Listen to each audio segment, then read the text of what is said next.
Hey guys, welcome back to another video. Today I'm going to be showing you how to mix vocals, and this is for like hyperpop or 100 Gecs. So I'm not like a really good mixer or masterer, but I've done quite a bit of it for like Gecs style, so I'll just give you an example. So this is a beat that I made. It's more like a standard hyperpop beat, or I guess it's still 100 Gecs type beat, but I'll play it right now.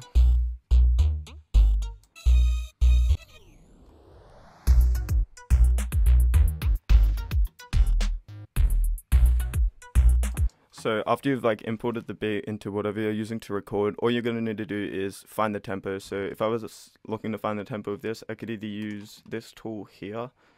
Where is it? Metering, and then you go into BPM counter and it will let you know the BPM. Or what you can do is, if I change, I don't think I put, no, nothing's on here. Alright, so if I change here, I can actually see where these lines are right here. You can kind of tell when the beat starts, so it like kind of dies out and then comes back in here, so you know that's going to need to hit around 9, 17 or 5. So for this beat I already knew the BPM because I made it, but it was 108. Now when you're looking to find the key, you just create like some sort of software instrument, or you can use a real instrument and just get up the a MIDI, or if you have a MIDI, just play on it and yeah, or play on it, and you're just gonna want to play the beat, and then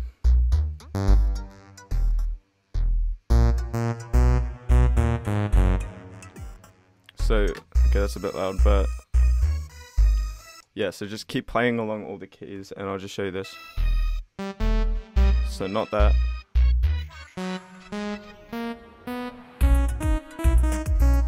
And then once you're comfortable with knowing 7 keys that work, you'll know what your scale is, and you can search it up to find out what it's actually called, because you're going to need that for later. So I'll just delete this. So after you've done that, just go ahead, and if you're doing like hyperpop, you're pretty much just going to want to freestyle the whole thing.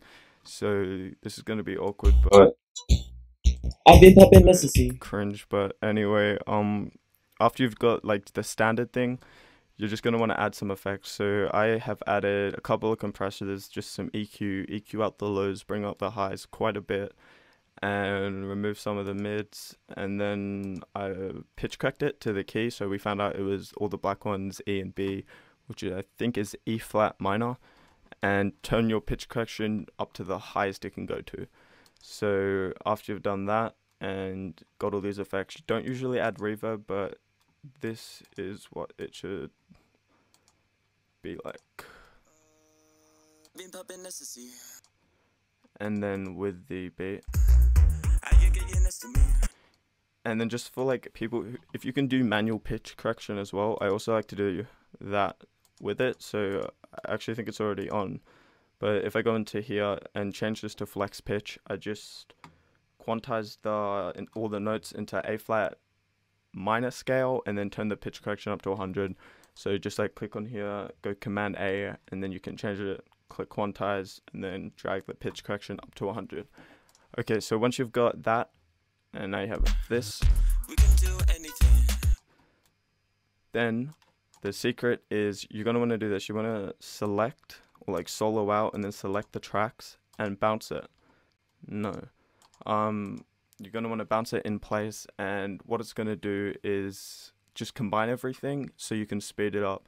Now the reason you're going to want to speed it up is, if I were to let's just say I wanted to pitch shift my vocal up, I know Logic's pitch shifter is really bad for stuff like vocals.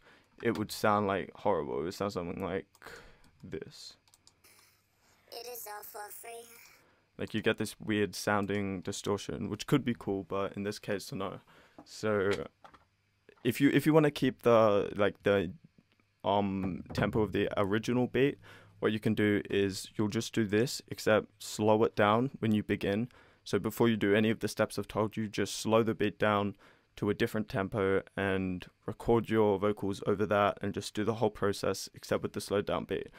And then come back to this step, and what you're going to want to do is select both of them, and for this one I just click bounce in place, and what you'll get is this. Okay, so after you bounce it, you'll get a brand new file, and it will just be everything combined. So, I be feeling clean like a money machine.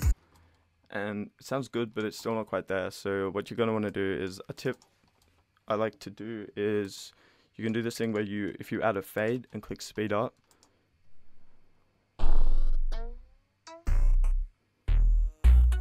it's a really cool way to like intro into your song. And I did that at the end as well, and I added a couple of effects. And for speeding up, you're just going to want to click on warp or use whatever you can to just speed up, not polymorphic, the entire thing, and speed it up to whatever you're happy with. And it will pitch the beat up as well as your voice, so you're most likely going to need to bring up some of the low ends again, but that's fine. Okay, so I won't use this one, I'll use the one I did earlier. And this is what you should have. And I also added an expander on this and EQ'd it a bit, just because when you speed it up, you're going to get some higher frequencies or unwanted frequencies that you didn't really want or that weren't there before. So yeah, this is the example I made. I'm so sorry, but here.